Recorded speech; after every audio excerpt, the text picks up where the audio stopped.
ब्रह्म सूत्र के तृतीय अध्याय के चतुर्थ पाद के 14वें अधिकरण का विचार हम लोग कर रहे हैं।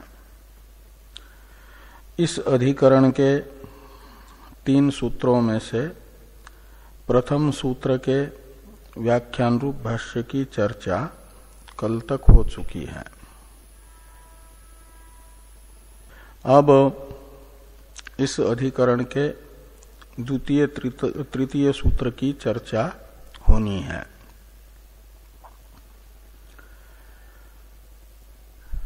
प्रथम सूत्र में सिद्धांत बताया गया इस अधिकरण का।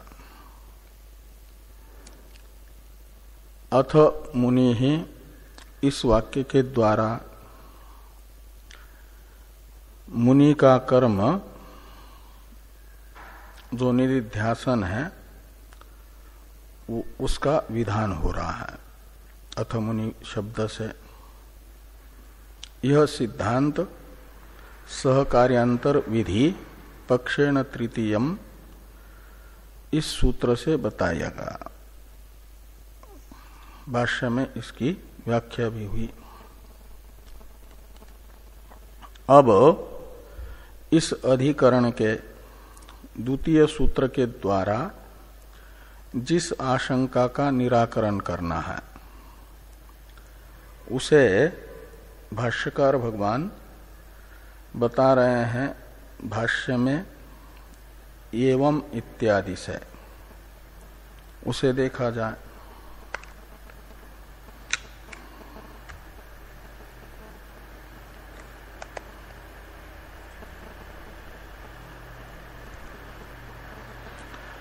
तो भाष्य में है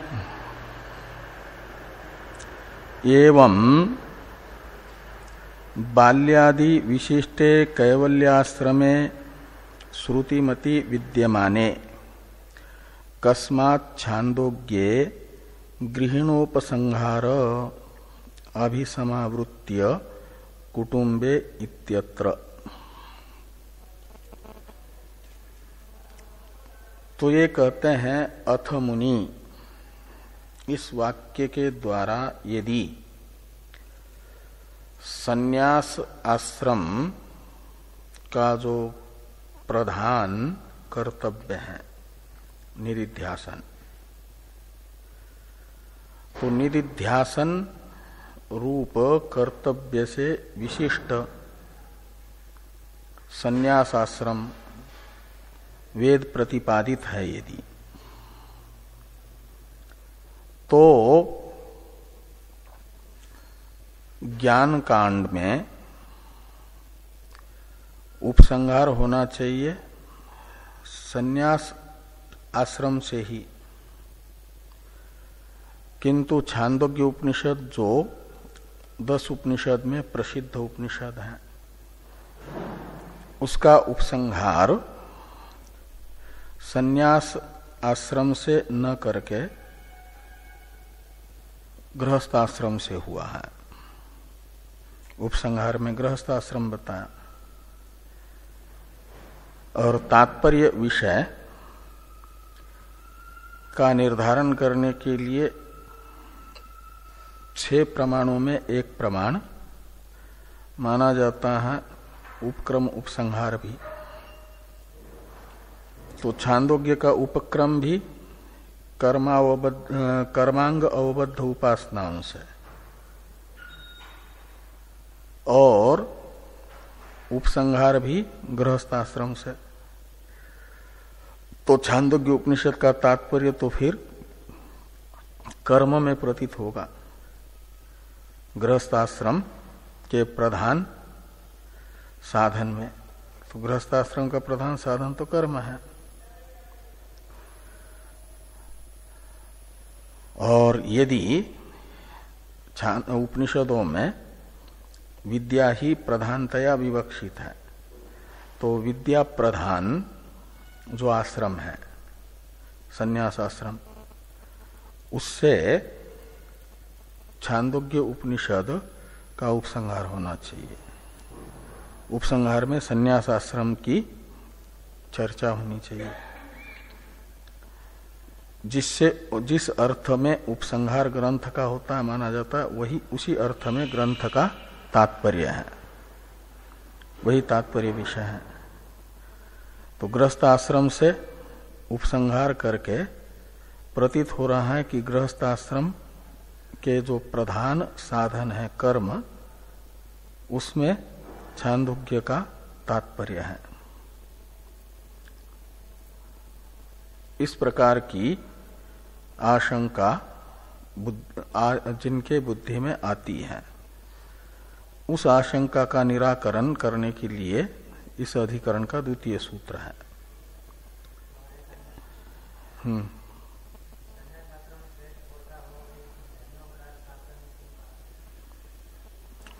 वही तो यहां पर भी बता रहे हैं। इसलिए बताया गया कि संन्यास के गृहस्थाश्रम आश्रित बाकी 3 आश्रम है। ब्रह्मचारी भी भूख लगती है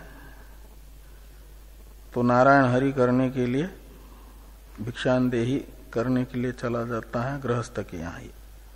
सन्यासी को भी भूख लगती है तो नारायण हरि करने के लिए सन्यासी भी पहुंचता है गृहस्थ के यहाँ। और वानप्रस्थ की भी सेवा गृहस्थ ही करते हैं, और अपने परिवार की तो सेवा करता ही है गृहस्थ।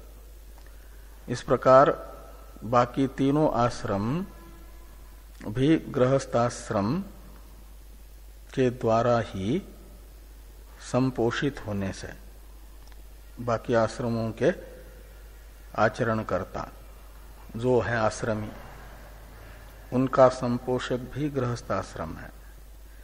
इसलिए गृहस्थाश्रम को धन्य माना है, जो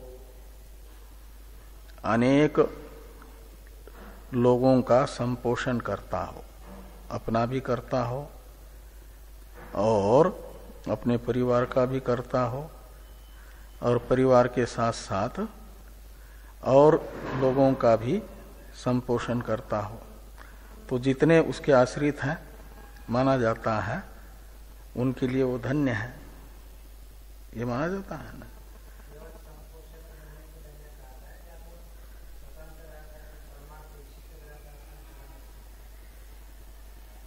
वो संपोषक है मूल बात तो, और दूसरा वो धन्यो गृहस्थ आश्रम के पहले जो आया है ना, पूरा श्लोक कैसा है? पूरे श्लोक में तो मैंने श्लोक तो हमको भी याद नहीं, लेकिन ये कहा गया जिसके यहाँ रोज पकवान न बनते हो और सब लोग शांति से रहते हो, अनेक आने जाने वाले हो और अतिथि की व्यवस्थित सेवा हो रही हो, वह गृहस्थाश्रम धन्य है। धन्यो गृहस्थाश्रम। ये तो चतुर्थ पाद है, पूर्व 3 पाद में ये सब वर्णन आता है श्लोक के। तो वह अपने उद्धार का साधन तो करता ही है, साथ में दूसरों का भी, दूसरे साधकों का भी संपोषण करता है, इसलिए उसे धन्य माना गया है। और यहां पर भी ये बता रहे हैं कि छांदोग्य में पहले तो शंका की कि एवं बाल्यादि विशिष्टे कैवल्य आश्रमे श्रुतिमती विद्यमाने, ये सती सप्तमी है, विद्यमाने सती। तो इस प्रकार बाल्यादि से विशिष्ट कैवल्य आश्रम वेद प्रतिपादित विद्यमान होने पर, यानी वैदिक संन्यास आश्रम यदि वेद प्रतिपादित है और वह विद्यमान है, तो कस्मात यानी किस कारण से छांदोग्ये गृहिणोपसंहार, गृहस्थाश्रम से छांदोग्य उपनिषद का उपसंहार कैसे हुआ? अभिसमावृत्य कुटुंबे वसन इत्यादि श्रुति ये छांदोग्य उपनिषद की अंतिम कंडिका है। और इस अंतिम कंडिका में कैसे गृहस्थाश्रम का ही कथन है, गृहस्थाश्रम से उपसंहार है, ये हुई शंका। तो कहते हैं इससे पूर्व पक्षी अपना अभिप्राय बता रहे हैं कि तेन ही उपसंहरन तद विषयम आदरम दर्शयति। तेन यानी गृहस्थाश्रमेन उपसंहरन, छांदोग्य का उपसंहार करते हुए श्रुति तद विषयम आदरम दर्शयति, गृहस्थाश्रम के विषय में आदर दिखा रही है। का अर्थ है उसे उत्कृष्ट मानना अपेक्षित है। इति इत्यतः उत्तरम पठति, यानी श्रुति को संन्यासाश्रम विवक्षित नहीं है, आदर है विवक्षित प्रधान। संन्यासाश्रम यदि विवक्षित होता तो श्रुति संन्यास आश्रम से क्या करती, उपसंहार करती। ये पूर्व पक्षी का कथन है। कहते हैं इत्यतः यानी इस प्रकार की शंका होने पर, प्रश्न होने पर उत्तरम पठति, इस प्रश्न का उत्तर व्यास जी बताते हैं। पठति का करता है भगवान सूत्रकार। तो सूत्रकार भगवान इस प्रश्न का उत्तर दे रहे हैं। आगे है सूत्र, सूत्र का उच्चारण कर लें। पहले टीकाकार शंका का अभिप्राय बताते हैं, जो भाष्य में शंका हुई ना, उसे देखिए टीका को कि समावर्तनानंतरम कुटुंबे स्थितो ब्रह्मलोकम प्राप्नोति न च पुनरावर्तते इति उपसंहारात् संन्यासो नास्ति इति शंकार्थ। पूर्व पक्षी का यह अभिप्राय है। छांदोग्य उपनिषद में उपसंहार में यह बताया गया कि वेद अध्ययन के लिए गुरुकुल में गया, वेद अध्ययन पूरा कर लिया तो समावर्तन संस्कार होता है। और समावर्तन संस्कार जिन उपकुर्वान ब्रह्मचारियों का होता है, एक प्रकार से समावर्तन संस्कार होने का अर्थ है उन्हें आचार्य ने गृहस्थाश्रम में प्रवेश करने की अनुमति दे दी। तो समावर्तनानंतरम कुटुंबे स्थितः यानी गृहस्थाश्रम में स्थित हुआ, तो कहा जाता है कि गृहस्थाश्रम के कृत्य करते करते जो रह रहा है शास्त्रानुसार गृहस्थाश्रम में, तो ब्रह्मलोकम प्राप्नोति न च पुनरावर्तते, वो ब्रह्मलोक को प्राप्त करता है, उसकी पुनरावृत्ति नहीं होती। ऐसा जो छांदोग्य उपनिषद का उपसंहार हुआ है, इस प्रकार उपसंहार करके श्रुति एक प्रकार से ये बता रही है कि वेद प्रतिपादित गृहस्थाश्रम है, न कि संन्यासाश्रम। वेद प्रतिपादित नहीं है संन्यासाश्रम, संन्यासो नास्ति। हाँ, लेकिन पूर्व पक्षी का जो आग्रह होता है वो सहसा नहीं जाता ना। तो जैसे ब्रह्म सूत्र में कई बार प्रधान कारणवाद का खंडन है, आनंदमय अधिकरण में भी है, तो कई अधिकरणों में बार बार खंडन हुआ, इसलिए कि प्रकारांतर से पूर्व पक्षी के जिनके मन में पूर्वाग्रह है कि संन्यासाश्रम वैदिक नहीं है, उनका वो पूर्वाग्रह सहसा जाता नहीं है ना। तो एक प्रकार से वो पूर्वाग्रह को शांत कर लिया तो प्रकारांतर से पूर्वाग्रह बुद्धि में आता है, तो वो कर लेते हैं, फिर हटाना पड़ता है। तो यहां पर अवसर मिल गया, तो यदि संन्यास आश्रम स्रोत होता तो श्रुति गृहस्थ आश्रम से उपसंहार न करती। गृहस्थ आश्रम से उपसंहार करके ये ज्ञापित कर रही है कि श्रुति को संन्यास आश्रम विवक्षित नहीं है। ये पूर्व पक्षी ने अपना अवसर देख करके सिद्धांत फिर से स्थापित करने के लिए शंका कर दी। तो इसलिए ये पूर्व पक्ष का ये अभिप्राय है। अब जो अतः उत्तरम पठति, तो सूत्र से वेद व्यास जी पूर्व पक्षी की शंका का उत्तर दे रहे हैं। तो उत्तर ग्रंथ का अभिप्राय बाद में आगे वाले वाक्य में टीकाकार बता रहे हैं।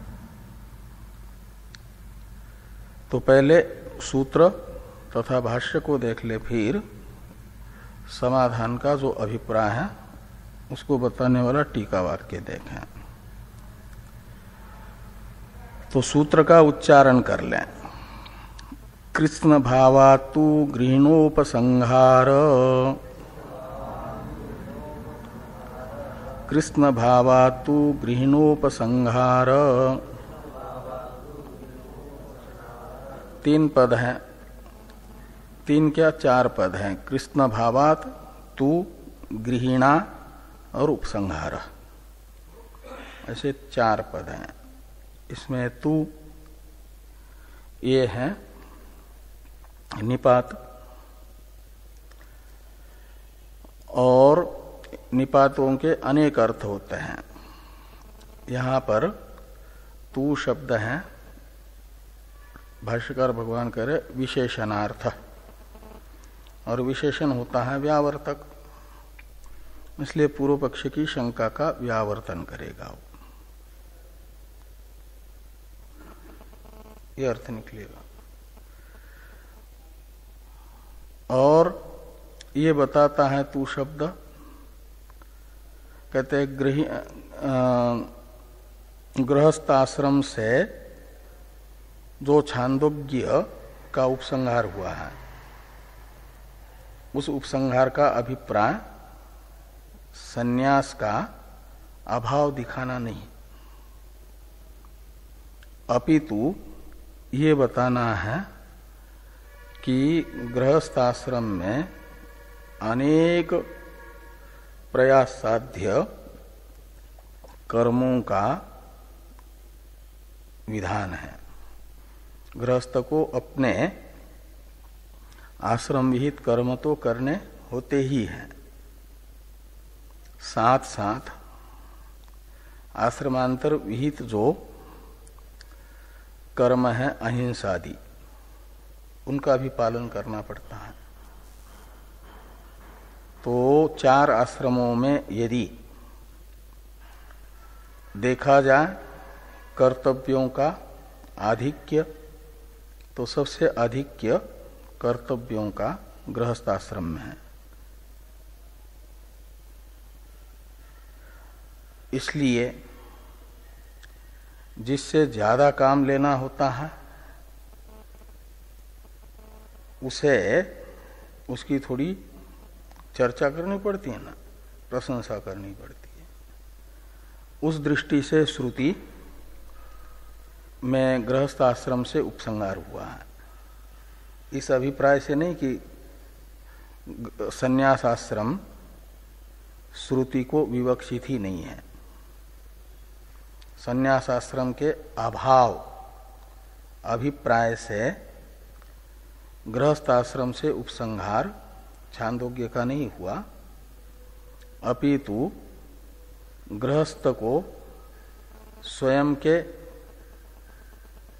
जो कर्म हैं वो तो करने ही होते हैं गृहस्थाश्रम विहित, साथ साथ अपने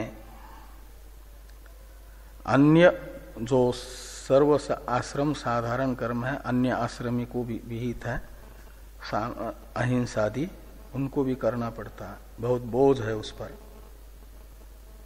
उस अभिप्राय से गृहस्थाश्रम का उपसंहार है, गृहस्थाश्रम से उपसंहार है। इसे यहां पर कृष्ण भावात गृहिणा उपसंहार ये कहा। गृहिणा यानी गृहस्थाश्रमेण, छांदोग्य उपनिषद उपसंहार, छांदोग्य उपनिषद का उपसंहार। गृहिणा यानी गृहस्थाश्रमेण, हाँ गृहस्थाश्रम से हुआ है। क्यों हुआ तो कहते हैं इसलिए कि कृष्ण भावात, कि वहां पर अनेक कर्म, संपूर्ण कर्म का विधान है, कुछ छोड़ा नहीं जा सकता, सब कुछ करना पड़ता है। इसी प्रकार का अर्थ भाष्यकार भगवान इस सूत्र का बता रहे हैं। पहले तू शब्द का अर्थ बताते हैं। तू शब्दो विशेषणार्थ, तू शब्द विशेषण अर्थक है, यानी व्यावर्तक है। तो कृष्ण भावो अस्य विशेष्यते, वो विशेषण क्या है तो कहते हैं अस्य यानी गृहस्थस्य, कृष्ण भावो विशेष्यते, यानी कृष्ण कहा जाता है संपूर्ण को। तो संपूर्ण कर्म गृहस्थाश्रमी को बताए जाते हैं।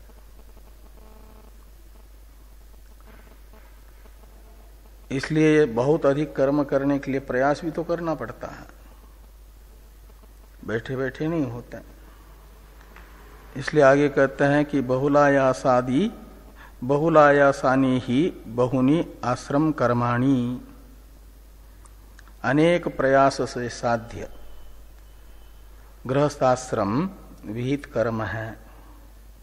कौन? यज्ञ आदि। प्रातः सायं अग्निहोत्र करना है, तो माध्याह्न दिन भी सवन करना है, तो फिर हवन होते ही, हवन से पहले भी संध्या वंदन आदि करना है, फिर स्वाध्याय भी करना है। जो वेद पढ़ करके आए हैं गुरुकुल में उसे भूलना नहीं है, रोज वेद पाठ करना है। फिर अपने बच्चों को भी सिखाना है, संस्कार भी देना है अच्छे, स्वयं संस्कृत होना है, बच्चों को भी संस्कारी करना है।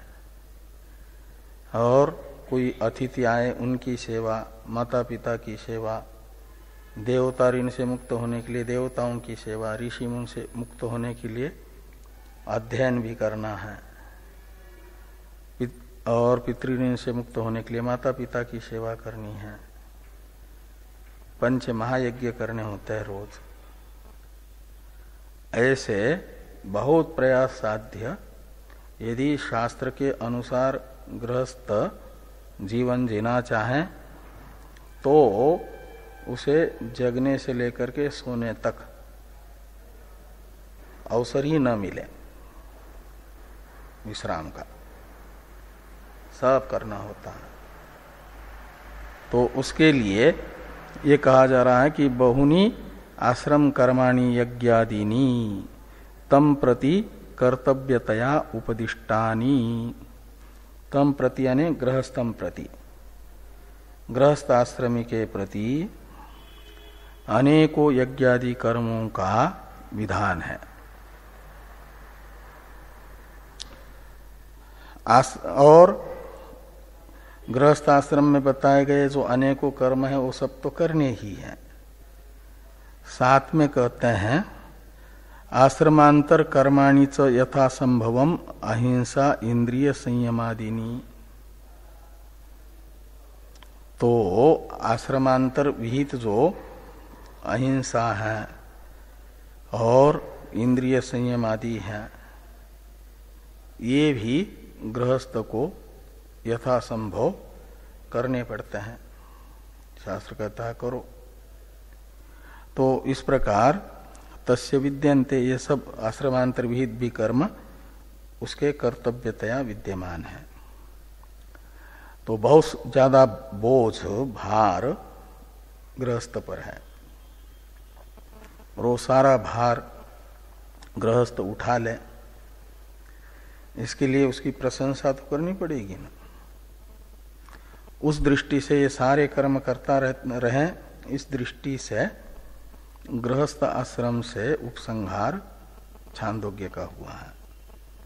तो ये कहा कि तस्मात् गृह मेधिना उपसंहारो न विरुध्यते, उस पर बहुत अधिक बोझ होने के कारण उससे उपसंहार कोई विरुद्ध नहीं है।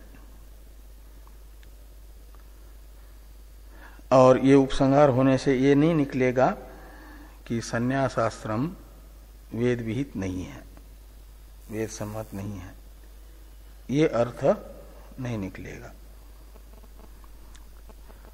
इसे टीकाकार कह रहे हैं, टीका को देखिए, आयास विशिष्ट कर्म बाहुल्यात गृहिणा उपसंहार कृतः न संन्यासा भावात इति समाध्यर्थ।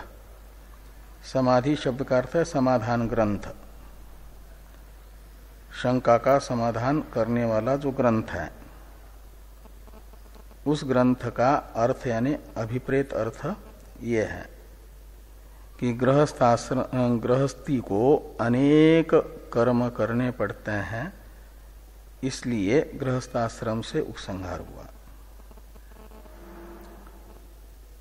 उस उपसंहार का अभिप्राय संन्यास आश्रम के अभाव को दिखाने में नहीं है। गृहस्थ संन्यास आश्रम का अभाव है, संन्यास आश्रम है ही नहीं, यह बताना उसका अभिप्राय नहीं है, ये कहा गया।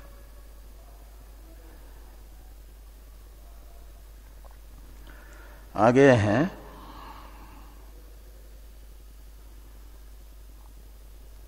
ये जो तृतीय सूत्र इस अधिकरण का, उसका अवतरण लिखते हैं टीकाकार। संन्यास गार्हस्थ्य द्वयम् अत्र सूत्रकृता उक्तम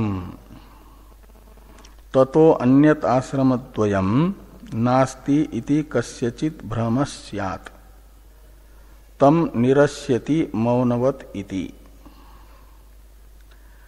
तो ये कहते हैं सूत्रकार ने ये बताया, किसी को ऐसा भ्रम न हो। सूत्रकार ने तो चारों आश्रम बताए हैं, लेकिन किसी को ये भ्रम न हो कि सूत्रकार ने तो केवल दो ही आश्रम बताए हैं, गृहस्थाश्रम और संन्यास आश्रम। बाकी जो दो आश्रम हैं, ब्रह्मचर्य आश्रम और वानप्रस्थाश्रम, ये दो आश्रम शास्त्रीय नहीं है। शास्त्रीय होते तो सूत्रकार बताते। इस प्रकार का भ्रम किसी को न हो, इसके लिए बताया जा रहा है उस भ्रम का निराकरण करते हुए कि बाकी आश्रम भी गृहस्थ और संन्यास आश्रम के तरह श्रुति प्रतिपादित है। ब्रह्मचर्य आश्रम भी, वानप्रस्थाश्रम भी।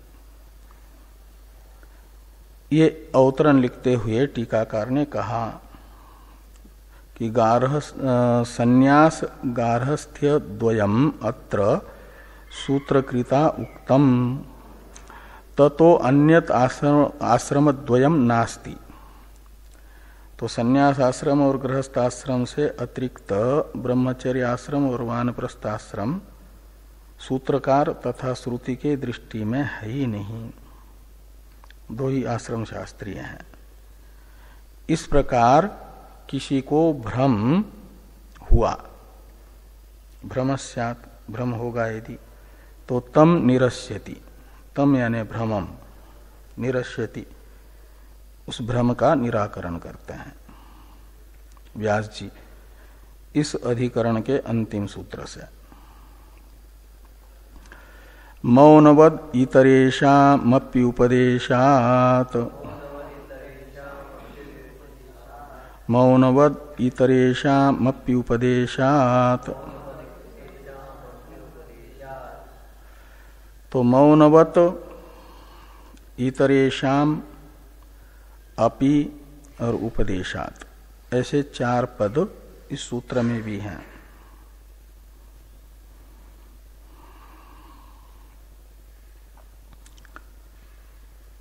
तो मौनवत, इसमें मौन शब्द का तो अर्थ है संन्यास आश्रम,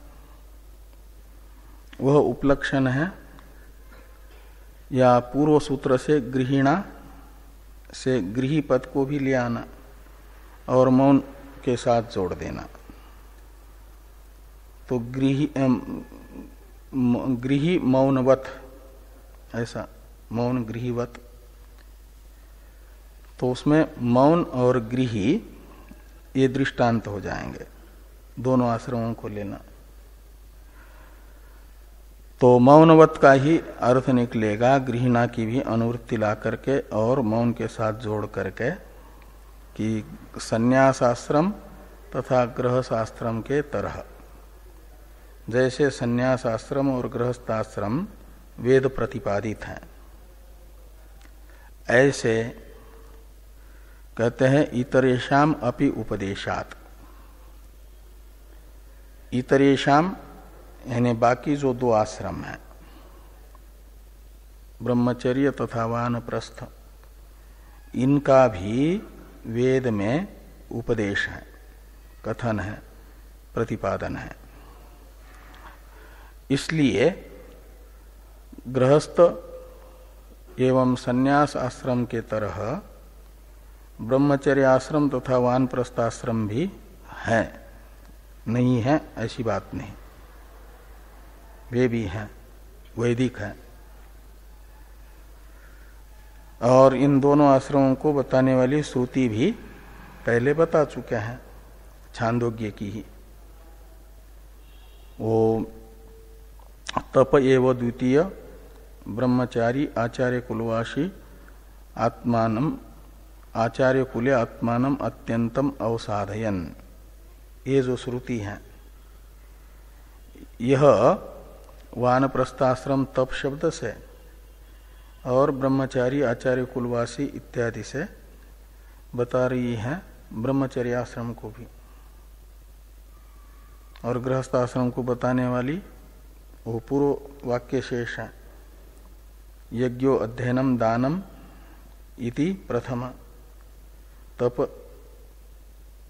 इति द्वितीय इत्यादि से ये सब बताया गया है। तो इस प्रकार चारों भी आश्रम वेद प्रतिपादित हैं। संन्यास आश्रम तथा गृहस्थ आश्रम के तरह संन्यास आश्रम का भी वेद में उपदेश होने से ये मौनवत इतरेषाम अपि उपदेशात् से बताया गया।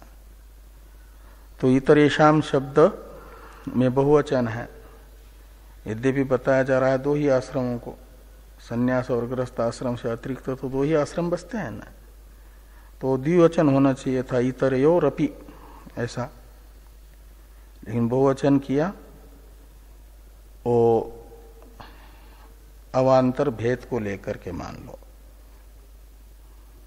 ब्रह्मचारी के अवान्तर भेद होते हैं, उपकुर्वान नैष्टिक ब्रह्मचारी, ऐसे वानप्रस्थ के भी अवान्तर भेद होते हैं, उनको लेकर के बहुवचन, नहीं तो द्विवचन होना चाहिए था। पहले बताए थे चारों आश्रमों के चार चार भेद, अलग अलग भेद बताए थे ना, ब्रह्मचारी, हाँ टीका में आया था, वो अवान्तर भेद को लेकर के बहुवचन हो जाएगा।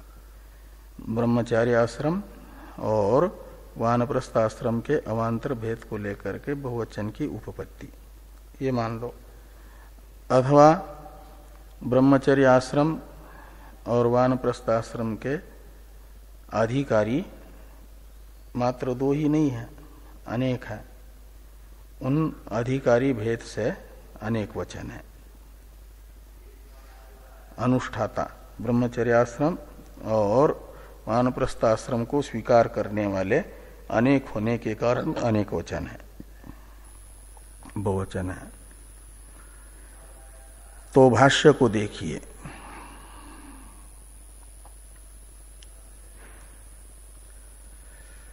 यथा मौनम गार्हस्थ्यम च एतो आश्रमो श्रुतिमन्तौ।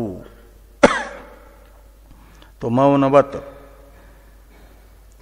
इसके साथ गृहिणा की अनुवृत्ति ला करके अर्थ कर रहे कि जैसे मौन यानी संन्यास आश्रम और गार्हस्थ्यम यानी गृहस्थाश्रम, ये दोनों श्रुतिमंत हैं, का मतलब श्रुति प्रतिपादित हैं। ऐसे कहते एवं इतरो अपि वानप्रस्थ गुरुकुल वासौ श्रुतिमंतो स्तः, ऐसे लगे। तो वानप्रस्थ तथा गुरुकुल वास यानी ब्रह्मचर्य आश्रम, ये भी श्रुतिमंत हैं, का मतलब श्रुति प्रतिपादित है, वेद सम्मत है। जो श्रुति इन ब्रह्मचर्य आश्रम तथा वानप्रस्थ आश्रम को भी बताती है, वह पहले हम बता चुके हैं। उसे भाष्कर भगवान कह रहे हैं कि दर्शिता ही पुरस्तात् श्रुति। ब्रह्मचर्य आश्रम वानप्रस्थाश्रम की प्रतिपादक श्रुति हम पहले बता चुके हैं। वो कौन सी है? तो कहे ये है छांदोग्य के ही 2 अध्याय में 23वें खंड में आई हुई कि तप एव द्वितीयो ब्रह्मचारी आचार्य कुलवासी तृतीय। तप शब्द से लेना है तप प्रधान वानप्रस्थाश्रम, और ब्रह्मचारी आचार्य कुलवासी शब्द से लेना है ब्रह्मचर्य आश्रम। तो इस प्रकार इस श्रुति से ब्रह्मचर्य आश्रम तथा वानप्रस्थाश्रम प्रतिपादित है, संन्यास और गृहस्थाश्रम के तरह ही। इसलिए चारों आश्रम वैदिक हो जाएंगे। तस्मात् चतुर्णाम अपि आश्रमानाम उपदेश अविशेषात् तुल्यवत विकल्प समुच्चयाभ्याम प्रतिपत्ति। तो चारों आश्रम का उपदेश श्रुति में समान होने से, उपदेश अविशेषात् का अर्थ है उपदेश समान रूप से होने से, गृहस्थ और संन्यास आश्रम के तरह ब्रह्मचर्य वानप्रस्थ आश्रम का भी उपदेश वेद में होने से चारों आश्रम अनुष्ठेय हैं शास्त्राधिकारी के लिए। तो तुल्यवत विकल्प समुच्चयाभ्याम प्रतिपत्ति। तो विकल्प से भी और समुच्चय से भी इन आश्रमों की प्रतिपत्ति यानी प्राप्ति, अंगीकार हो सकता है, स्वीकार कर सकते हैं। विकल्प होगा, वैराग्य यदि है तो यदि वेतर था ब्रह्मचर्याद वा गृहाद वा वनाद वा, ये कहा गया, यद हरेव विरजेत तद हरेव प्रव्रजेत। और वैराग्य नहीं है तो भी वैदिक जो त्रय आश्रमी हैं, वर्ण त्रय हैं, उन्हें कहा गया ब्रह्मचर्यम समाप्य गृही भवेत गृहात वनी भूत्वा प्रव्रजेत। तो ये श्रुति समुच्चय बताती है, वो है वैराग्य रहित व्यक्ति के लिए। पहले ब्रह्मचर्य आश्रम में रहें, फिर ब्रह्मचर्य आश्रम का समापन करके गृहस्थ आश्रम में रहे, वहां वैदिक कर्म करता रहे, और गृहस्थ आश्रम के समापन का समय आने पर गृहस्थ आश्रम का समापन करके वानप्रस्थी बने, और वानप्रस्थ से फिर संन्यास ले। ये समुच्चय है। और यदि वेतर था का मतलब है यदि वैराग्य हो जाता है, तो विकल्प कर ले, फिर सीधे संन्यास से ही यद अहरेव विरजेत तद अहरेव प्रव्रजेत, जिस आश्रम में ठीक ठीक विवेक पूर्वक वैराग्य हो जाए, जिस आश्रम में रहते हुए वैराग्य हुआ, उसी आश्रम से सीधे चौथे आश्रम को स्वीकार कर ले, ये बताया जाता है। तो ये कह रहे हैं कि तस्मात् चतुर्णाम अपि आश्रमानाम उपदेश अविशेषात तुल्यवत विकल्प समुच्चयाभ्याम प्रतिपत्ति। विकल्प से इन आश्रमों को स्वीकार कर ले या समुच्चय से स्वीकार कर ले, चारों भी वैदिक है। तो कहा दार्ष्टान्त में तो इतर शब्द से दो ही आश्रमों को लेना है, ब्रह्मचर्य और वानप्रस्थ को। तो यहां क्यों हुआ बहुवचन, होना द्विवचन चाहिए था? इस प्रकार की शंका का समाधान करते हुए कह रहे हैं भाष्यकार भगवान कि इतरेषाम इति द्वयोः आश्रमयोर बहुवचनम वृत्ति भेदापेक्षया अनुष्ठात्री भेदापेक्षया वा इति द्रष्टव्यम। तो दो ही आश्रम है तो बहुवचन हुआ वृत्ति भेद को लेकर के, यानी अवान्तर भेद को लेकर के, अथवा इन आश्रमों को स्वीकार करने वाले अनेक हैं, वो अनुष्ठाता, उनको उनके भेद को लेकर के बहुवचन, अधिकारी भेद से बहुवचन या आश्रम के अवान्तर भेद को लेकर के बहुवचन, ये सब।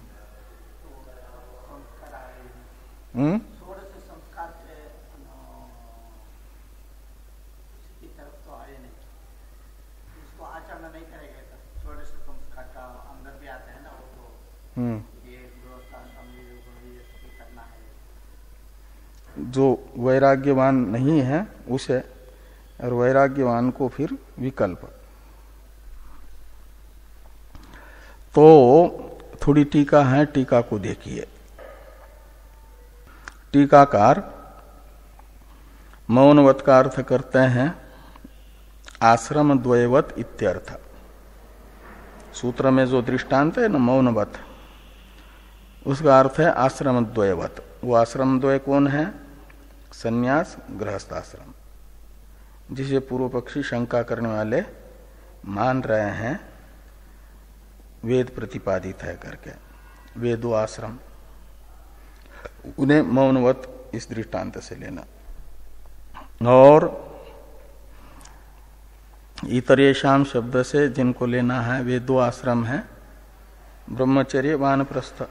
उसके विषय में कहते हैं कि इतरयोरपि इति वाच्ये बहुउक्ति अवान्तर भेदम अपेक्ष। ये जो वृत्ति भेद भाष्य में लिखा था ना, उस वृत्ति भेद का अर्थ कर दिया अवान्तर भेद की अपेक्षा से बहुवचन है। और सच अस्माभि प्राग दर्शित, और ये जो अवान्तर भेद है ब्रह्मचर्य आश्रम का वानप्रस्थाश्रम का, उसे हम पहले बता चुके हैं, ये टीकाकार कह रहे हैं। अस्माभि यानी अस्माभि टीकाकृत भी, हम टीकाकार के द्वारा यह आश्रम भेद पहले बता दिया गया है।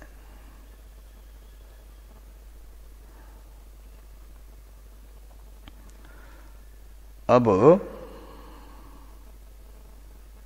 इस प्रकार ये अधिकरण पूरा हो जाता है।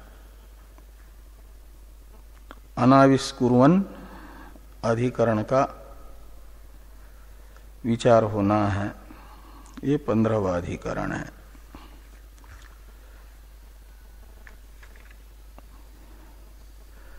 समय हमारे पास 5 मिनट है, दोनों श्लोक भी नहीं हो पाएंगे।